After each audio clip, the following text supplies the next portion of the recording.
এখন আমরা পড়ব ডাওয়ার সম্পর্কে। ডাওয়ার অর্থ কী? ডাওয়ার অর্থ হচ্ছে আমাদের দেনমোহর। দেনমোহর হচ্ছে এক ধরনের প্রতিদান যা স্ত্রীর বিশেষ অধিকার। দেনমোহর ডাওয়ার কি? স্ত্রীর বিশেষ অধিকার। ডাওয়ার হচ্ছে স্ত্রীর বিশেষ অধিকার, এটা আমির আলী বলেছেন। আর তারপরে হচ্ছে এছাড়া দেনমোহর শ্রেণীবিভাগ হচ্ছে ডিএফ মোল্লার মধ্যে দুই প্রকার। দেনমোহর বা ডাওয়ারের শ্রেণীবিভাগ দুই প্রকার। হ্যাঁ, দুই প্রকার। একটা হচ্ছে তলবি বা চাহিদা মাত্র তাৎক্ষণিক দেনমোহর বা প্রম্পট ডাওয়ার। প্রম্পট ডাওয়ারটা কি? তলবি দেনমোহর, তলবি বা চাহিদা মাত্র মানে তাৎক্ষণিক দেনমোহর একটা, ঠিক আছে? আমি তাৎক্ষণিক হিসেবে আমরা লিখে রাখি তাৎক্ষণিক দেনমোহর একটা। একটা হচ্ছে আপনার, আচ্ছা এটাকে বলা হয় হচ্ছে, এটা আমি পরে আসি। আর একটা হচ্ছে স্থগিত দেনমোহর। স্থগিত দেনমোহর, স্থগিত দেনমোহরটা কি? বিলম্বিত, deferred Dawr, sorry deferred Dawr. হ্যাঁ, তো এই যে প্রম্পট ডাওয়ারটা বেসিক্যালি তলবি বা চাহিদা মাত্র ডাওয়ার, যেটা যখনই স্ত্রী চাইবে, এটা বেসিক্যালি দেখা যায় যে ম্যাক্সিমাম ক্ষেত্রে যখন ডাওয়ারটা দেনমোহরটা মানে বিয়ের সময় দিয়ে দেওয়া হয়। আর একটা থাকে হচ্ছে ডিফার্ড ডাওয়ার, পরবর্তীতে যেটা পরিশোধযোগ্য হবে। এক্ষেত্রে হচ্ছে তলবি আর প্রম্পট ডাওয়ার হচ্ছে আপনার 1961 সালের মুসলিম পারিবারিক আইনে 10 ধারায় উল্লেখ করা আছে। বেসিক্যালি এটা সম্পর্কে, এটা কোথায় উল্লেখ করা আছে? 1961 সালে মুসলিম পারিবারিক আইনের 10 ধারায় উল্লেখ করা আছে। 1961 মুসলিম পারিবারিক আইনের 10 ধারা, মুসলিম পারিবারিক আইন ধারা 10-এর দেওয়া আছে। হ্যাঁ, তো এটা বেসিক্যালি কি, যে নিকানামা বা বিয়ের চুক্তিতে দেনমোহর পরিশোধের পদ্ধতি নির্দিষ্টভাবে উল্লেখ না থাকলে দেনমোহর সমগ্র অর্থ তাৎক্ষণিক বা চাহিদা মাত্র দেয় ধরে নিতে হবে। মানে ধরুন যে হচ্ছে প্রম্পট ডাওয়ারের ক্ষেত্রে যেটা হয় যে এই ডাওয়ারটার কোনো নির্দিষ্ট থাকে না, এটা কি অনির্দিষ্ট, নির্দিষ্ট করে দেওয়া থাকে না যে এই যে হচ্ছে এই পরিশোধের পদ্ধতি নির্দিষ্ট করে দেওয়া থাকে না। হ্যাঁ, পরিশোধের পদ্ধতি নির্দিষ্ট নয়।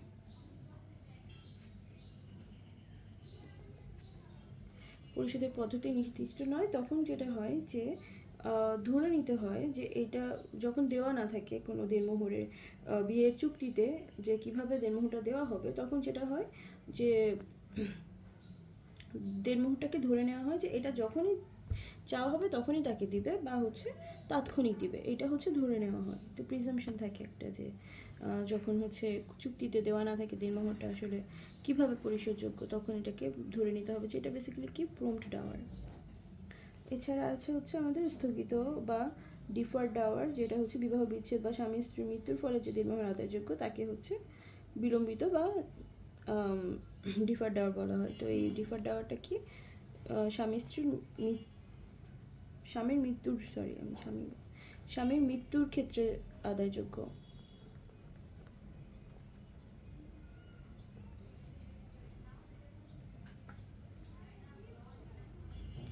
আদায়যোগ্য আমাদের ডিফার্ড ডাওয়ারটা। এখানে আরেকটা জিনিস আমাদেরকে জানতে হবে, প্রম্পট ডাওয়ারটা হচ্ছে মহরে মুআজ্জাল, আর ডিফার্ড ডাওয়ারটা কি? মহরে মুআজ্জাল। একটা হচ্ছে মুআজ্জাল, একটা হচ্ছে মুআজ্জাল। এটা কি বলা হয়? দেনমোহর, মাহার, মনে রাখার ইজি ওয়ে, মহার ই। একটা হচ্ছে মুআজ্জাল,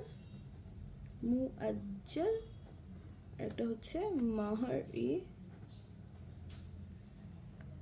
মুওয়াজ্জাল, ডব্লিউ দিয়ে দেখা। হ্যাঁ, মুওয়াজ্জাল। আচ্ছা, এখন আরেকটা আছে আমাদের,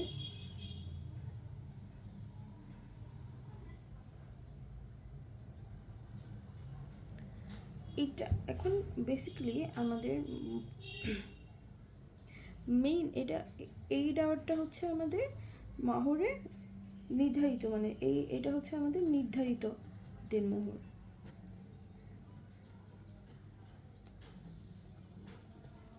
আরেক ধরনের দেনমোহর আছে, সেটা হচ্ছে উপযুক্ত দেনমোহর। নির্ধারিত দেনমোহরকে বলা হয় মাহরে মাসুমা।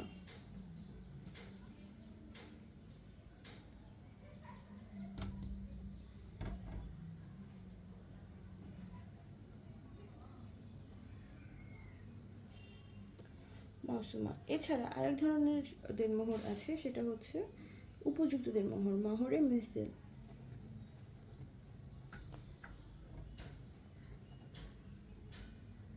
বিবাহের সময় যদি দেনমোহর নির্ধারণ করা না থাকে, তখন স্ত্রী পিতা পরিবারের অন্যান্য মহিলার সদস্যদের দেনমোহরের প্রতি লক্ষ্য রেখে যে দেনমোহর নির্ধারণ করা হয়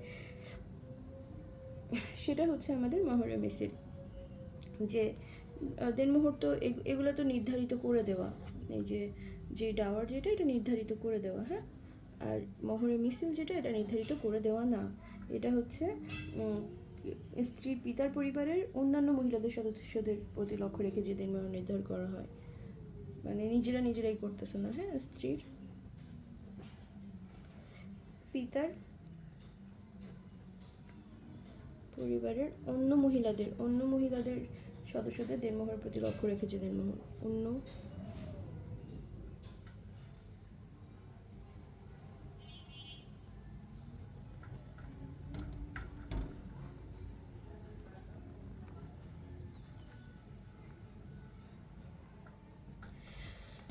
আচ্ছা। তো আমরা এই প্রকারভেদটাকে আমরা আরেকবার একটু রিভিশন দেই। বেসিক্যালি আমাদের ডাওয়ার দুই ধরনের, ইন জেনারেল ডাওয়ার দুই ধরনের আমরা দেখি। আমরা প্রথমে পড়ে নিয়েছি হচ্ছে প্রম্পট ডাওয়ার, ডিফার্ড ডাওয়ার, যেটা হচ্ছে আমাদের নির্ধারিত ডাওয়ারের মধ্যে।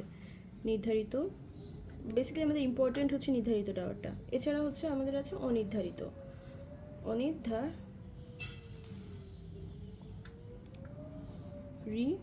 অনির্ধারিত। এখন নির্ধারিত ক্যাটাকে কি বলতেছে? মাউসুমা, মহরে মাউসুমা। আর অনির্ধারিত বলতেছে মহরে মিসিল।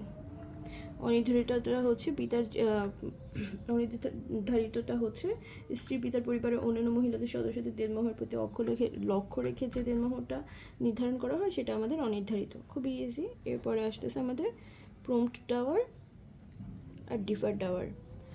প্রম্পটটা কি? প্রম্পটটা হচ্ছে আমাদের তাৎক্ষণিক ডাওয়ার, যেটা হচ্ছে যখন কোনো ওয়ে বলা না থাকবে, পদ্ধতি নির্দিষ্ট করে বলা না থাকবে, তখন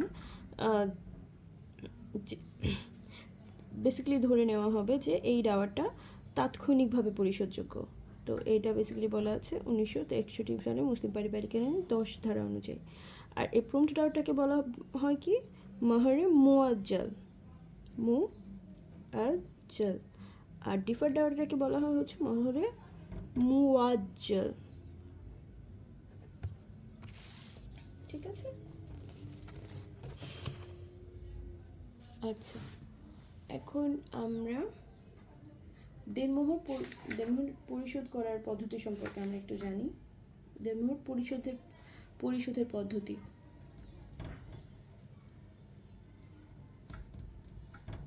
আচ্ছা, আমি এটা বলে নিতে চাই, আমি পড়াচ্ছি হচ্ছে, বা আমরা পড়ছি হচ্ছে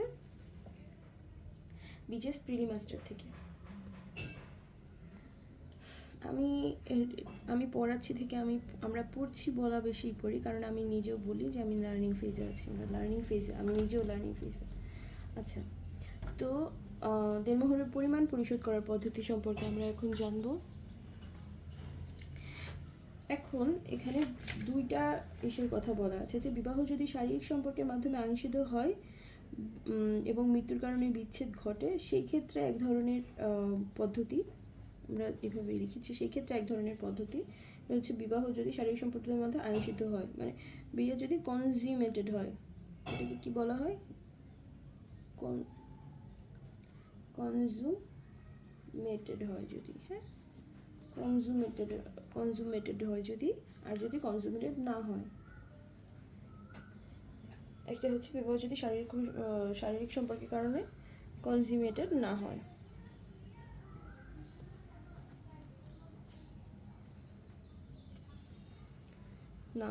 সেই ক্ষেত্রে কি হবে?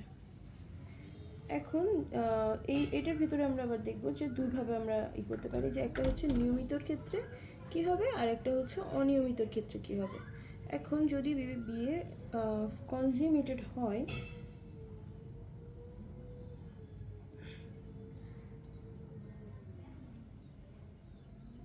আর এটা কনজিউমেশনের ক্ষেত্রে এখানে হচ্ছে মৃত্যুর কারণে হচ্ছে বিচ্ছেদ ঘটে। হ্যাঁ,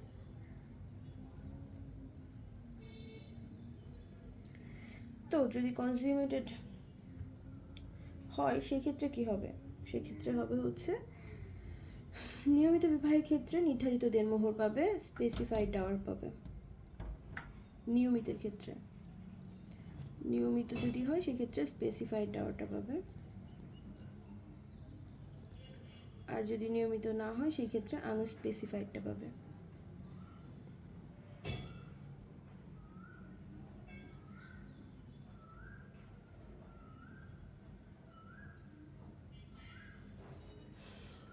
আচ্ছা, আমাকে 1 মিনিট টাইম দেন।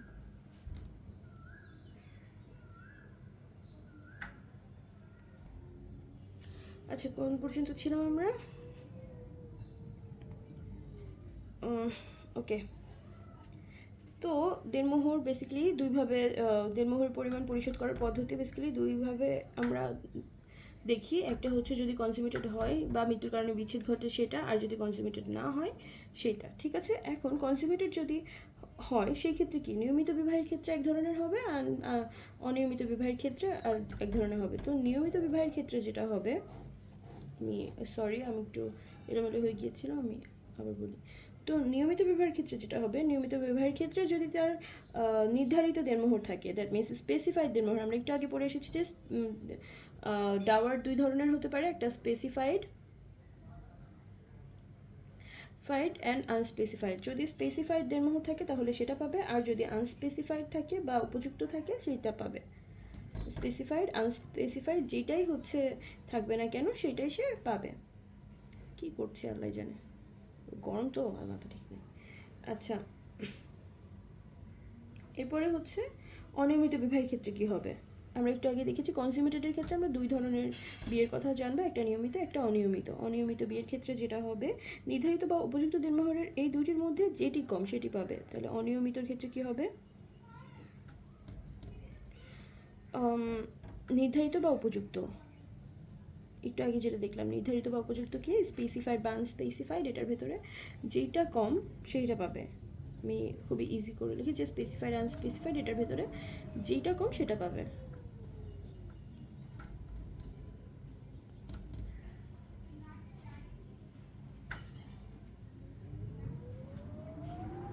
তো আমরা বেসিক্যালি কী পড়ছি, আমরা পড়ছি যে যখন বিয়ে কনজিউমেটেড হয়ে যাচ্ছে এবং মৃত্যুর কারণে বিচ্ছেদ ঘটছে তখন কি হবে। তাহলে আমরা আরেকবার একটু রিভিশন দিই। যখন দেনমোহরটার ক্ষেত্রে, দেনমোহর পরিশোধের ক্ষেত্রে যখন বিয়ে কনজিউমেটেড হয়ে যাচ্ছে এবং মৃত্যুর কারণে বিচ্ছেদ ঘটতেছে, তখন হচ্ছে যদি নিয়মিত বিয়ে হয় সেই ক্ষেত্রে স্পেসিফাইড আনস্পেসিফাইড যেইটাই তাকে দেওয়ার কথা থাকে সে সেইভাবেই পাবে। আর অনিয়মিতের ক্ষেত্রে যদি বিয়েটা অনিয়মিত হয় কোনো কারণে, সেই ক্ষেত্রে যেটা হবে স্পেসিফাইড বা আনস্পেসিফাইড, যে এটার মধ্যে যেইটা কম সেইটা পাবে। এখন আসুন, যদি কনজিউমেটেড না হয় সেই ক্ষেত্রে পদ্ধতিটা কি। এখন কনজিউমেটেড হয়নি কিন্তু বিবাহ বৈধ, ঠিক আছে, আমরা দেখি বৈধ বিবাহের ক্ষেত্রে যখন স্বামী কর্তৃক, এখন যদি স্বামী তালাক দেয়, হ্যাঁ, স্বামী তালাক দিলে বিয়ে যেহেতু কনজিউমেটেড হয়নি, নির্দিষ্ট দেনমোহরের হাফ পাবে। দেনমোহরের হাফ পাবে। হ্যাঁ, এটা যে আমি একটু, যেহেতু যেই জিনিসগুলো আপনাদের মনে রাখা একটু কঠিন বাট ইম্পর্ট্যান্ট, সেটা আমি একটু দাগাই দিচ্ছি, হাফ পাবে। কিন্তু যদি হচ্ছে স্ত্রী দেয়, তালাকটা যদি স্ত্রী দিয়ে থাকে,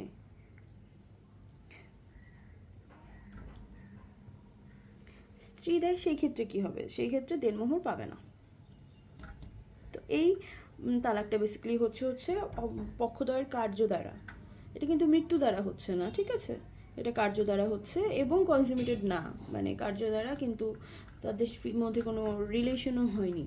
তো তখন যেটা হবে, বৈধের ক্ষেত্রে হচ্ছে স্বামী নির্দিষ্ট দেনমোহরের, মানে স্বামী যদি তালাক দেয় সেক্ষেত্রে নির্দিষ্ট দেনমোহরের হাফ পাবে, আর যদি স্ত্রী তালাক দেয় তাহলে দেনমোহর পাবে না। হ্যাঁ, এখন এই যে কনজিউমেটেড হয়নি, তার উপরে আবার অনিয়মিত, তখন কি হবে? সেক্ষেত্রে হবে যদি বিবাহিত অনিয়মিত হয় তাহলে কোনো দেনমোহরই পাবে না। যে এই যাই হোক, এতটুকু জানলেই হবে, কোনো দেনমোহরই পাবে না।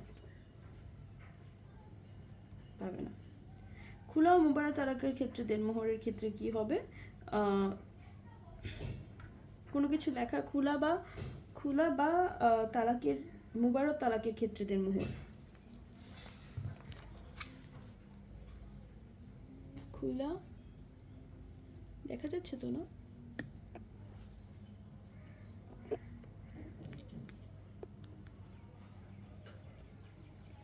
খুলা বা মুবারক তালাক, মুবারক তালাকের ক্ষেত্রে দেনমোহর, মুবারক তালাকের ক্ষেত্রে দেনমোহর যদি অন্য কোনো কিছু স্পেসিফাইড না থাকে তাহলে পাবে না। মুতা বিবাহের ক্ষেত্রে দেনমোহর, শিয়া আইনে মুতা বিবাহের ক্ষেত্রে শারীরিক সম্পর্ক না হলে স্ত্রী দেনমোহরের অর্ধেক পাবে। আমরা একটু আগে মুতা বিবাহ সম্পর্কে পড়েছি। মুতা বিবাহের ক্ষেত্রে দেনমোহরের আইনটা কি? যদি শারীরিক সম্পর্ক না হয় বা কনজিউমেটেড না হয়,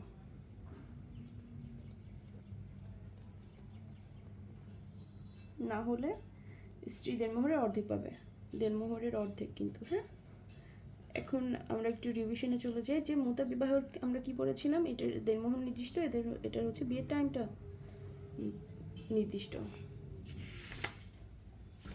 বিয়ের টাইম বলতে সহবাসের সময়কাল নির্দিষ্ট হবে। সো কনজিউমেটেড না হলে দেনমোহর এর অর্ধেক পাবে, এর অর্ধেক পাবে।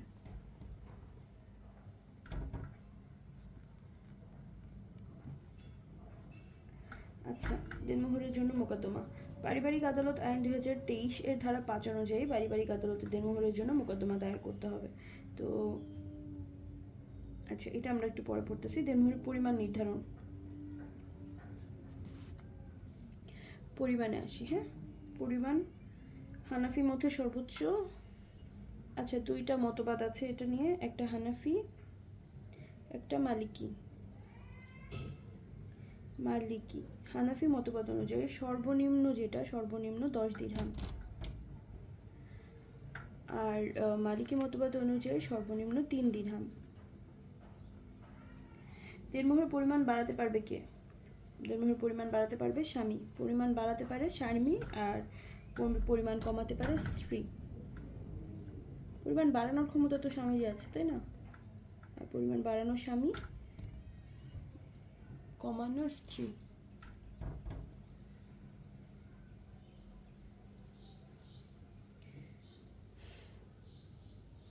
এখন কমানো স্ত্রী, পারিবারিক আদালত আইনে 2023 এর ধারা 5 অনুযায়ী পারিবারিক আদালতে দেনমোহরের জন্য মোকদ্দমা দায়ের করতে হবে। কোথায়? পারিবারিক আদালতে। কত অনুযায়ী? পারিবারিক আদালত আইনের ধারা 5 অনুযায়ী দেনমোহরের জন্য মোকদ্দমা। তাহলে আমরা যেহেতু ডাওয়ার পড়লাম, এতটুকু তো আমাদের অবশ্যই মনে রাখতে হবে যে আমরা কোথায় দেনমোহরের জন্য মোকদ্দমা দায়ের করতে পারবো। তো এটা কি? FCO, ফ্যামিলি কোর্ট অর্ডিন্যান্স এর 2023 এর 5 সেকশন 5 অনুযায়ী আমরা পারিবারিক আদালতে, ফ্যামিলি কোর্টে দেনমোহরের কেস করতে পারবো, ডাওয়ারের কেস করতে পারবো। হ্যাঁ, এখন তামাদিটা আমরা একটু জেনে নিই, তাহলে আমাদের ডাওয়ার শেষ। সেটা হচ্ছে অনুচ্ছেদ 103 অনুযায়ী দেনমোহরের জন্য মোকদ্দমা দায়েরের মেয়াদ 3 বছর। আর অনুচ্ছেদ 104 অনুযায়ী লিমিটেশন অ্যাক্ট কত? লিমিটেশন অ্যাক্ট 1908 অনুযায়ী অনুচ্ছেদ 103 আর্টিকেল 103 অনুযায়ী প্রম্পট ডাওয়ারের সময়কাল কত? প্রম্পট ডাওয়ারের ক্ষেত্রে মোকদ্দমার সময়কাল 3 বছর। আর আর্টিকেল 104 অনুযায়ী ডিফার্ড ডাওয়ারের সময়কাল 3 বছর। আচ্ছা, আমরা একটু ডাওয়ারটা রিভিশনে চলে যাই। ডাওয়ার বেসিক্যালি দুই প্রকার, একটা হচ্ছে স্পেসিফাইড ডাওয়ার, একটা হচ্ছে আনস্পেসিফাইড ডাওয়ার। যেটা স্পেসিফাইড ডাওয়ার তাকে বলা হয় মহরে মাসুমা, আর যেটা আনস্পেসিফাইড ডাওয়ার তাকে বলা হয় মহরে মিসেল। এখন স্পেসিফাইড যে ডাওয়ার সেটা দুই প্রকার। আমরা সবার শুরুতে যেটা পড়েছিলাম প্রম্পট ডাওয়ার আর ডিফারেন্ট ডাওয়ার, এইটা বেসিক্যালি পরীক্ষায় আসে, এই জন্য আমি আগেরটা দেখেছি। তো এটা দুই প্রকার, প্রম্পট ডাওয়ার এবং ডিফারেন্ট ডাওয়ার। এটা বেসিক্যালি স্পেসিফাইড যেই দেনমোহর তার আন্ডারে, কারণ এই দুইটা স্পেসিফাইড। এখন প্রম্পট ডাওয়ার কি? তাৎক্ষণিক ডাওয়ার, যেটা চাহিদা মাত্র দিতে হবে। এখন যদি কোনোভাবে কীভাবে পরিশোধ করতে হবে দেওয়ার সেটা যদি না দেওয়া থাকে, সেই ক্ষেত্রে 1961 সালে মুসলিম পারিবারিক আইনের 10 ধারা বলছে যে সেটা তাৎক্ষণিকভাবে বা চাহিদা মাত্রই দিতে হবে এটা, এবং সেটা প্রম্পট ডাওয়ার হিসেবে কনসিডার্ড হবে। এরপরে হচ্ছে ডিফার্ড ডাওয়ার, যেটা স্বামীর মৃত্যুর ক্ষেত্রে আদায়যোগ্য হয়। এখন এই যে প্রম্পট ডাওয়ার এটাকে বলা হয় মহরে মুয়াজ্জাল, আর যেটা ডিফার্ড ডাওয়ার সেটাকে বলা হয় মহরে মুওয়াজ্জাল, ডিফারেন্ট কিন্তু। এরপরে আসতেছে মহরে মিসল, যেটা হচ্ছে আনস্পেসিফাইড ডাওয়ার। স্ত্রীর পিতার পরিবারে অন্য সদস্যদের প্রতি লক্ষ্য রেখে যে দেনমোহরটা দেওয়া হয়, সেক্ষেত্রে কি? সেক্ষেত্রে হচ্ছে কোনো নির্দিষ্ট থাকে না দেনমোহরটা। তো এটা হচ্ছে আমাদের মহরে মিসল বা আনস্পেসিফাইড ডাওয়ার। এখন এটা পরিশোধের পদ্ধতি কি? ডাওয়ার পরিশোধের পদ্ধতি দুই ধরনের, দুইটা ক্ষেত্র বলা আছে। দুইটা ক্ষেত্রে হচ্ছে, একটা হচ্ছে যদি কনসিউমেটেড হয়, ফিজিক্যাল রিলেশন হয়ে যায়, তখন কীভাবে ডাওয়ারটা দেওয়া হবে। আর একটা যদি কনসিউমেটেড না হয়, সেই ক্ষেত্রে কীভাবে হবে। কনসিউমেটেড যদি হয় এবং যদি স্বামী মৃত্যুর কারণে বিবাহ বিচ্ছেদটা হয়, সেই ক্ষেত্রে যদি নিয়মিত ডাওয়ার থাকে, স্পেসিফাইড ডাওয়ার দেওয়া থাকে এবং সেটা বৈধ হয়, সেই ক্ষেত্রে, হ্যাঁ, যদি নিয়মিত হয় সেক্ষেত্রে স্পেসিফাইড পাবে, আর যদি নিয়মিতর ক্ষেত্রে স্পেসিফাইড দেওয়া থাকে তাহলে স্পেসিফাইড পাবে, আর যদি আনস্পেসিফাইড থাকে তাহলে আনস্পেসিফাইড হবে। কিন্তু অনিয়মিত বিবাহের ক্ষেত্রে এখানে আবার একটু ডিফারেন্ট আছে, সেটা হচ্ছে স্পেসিফাইড বা আনস্পেসিফাইড এই দুইটার মধ্যে যে ডাওয়ারটা কম অনিয়মিতের ক্ষেত্রে সেটা পাবে। তো যখন আমরা প্রশ্ন দেখব তখন আমাদেরকে অবশ্যই খেয়াল রাখতে হবে যে বিয়েটা কি বৈধ না অবৈধ। বৈধ হলে কি নিয়মিত স্পেসিফাইড আনস্পেসিফাইড যেটা দেওয়া আছে সেটাই পাবে, আর অনিয়মিতের ক্ষেত্রে কি স্পেসিফাইড আনস্পেসিফাইডের মধ্যে যেটা কম সেটা পাবে। এখন খুলা বা মোবারক তালাক যদি স্ত্রীর মাধ্যমে তালাক হয়, সেই ক্ষেত্রে যদি অন্য কোনো বিধান না থাকে সেই ক্ষেত্রে, বা চুক্তিতে কোনো কিছু নির্দিষ্ট করে লেখা না থাকে, সেই ক্ষেত্রে স্ত্রী কোনো দেনমোহর পাবে না।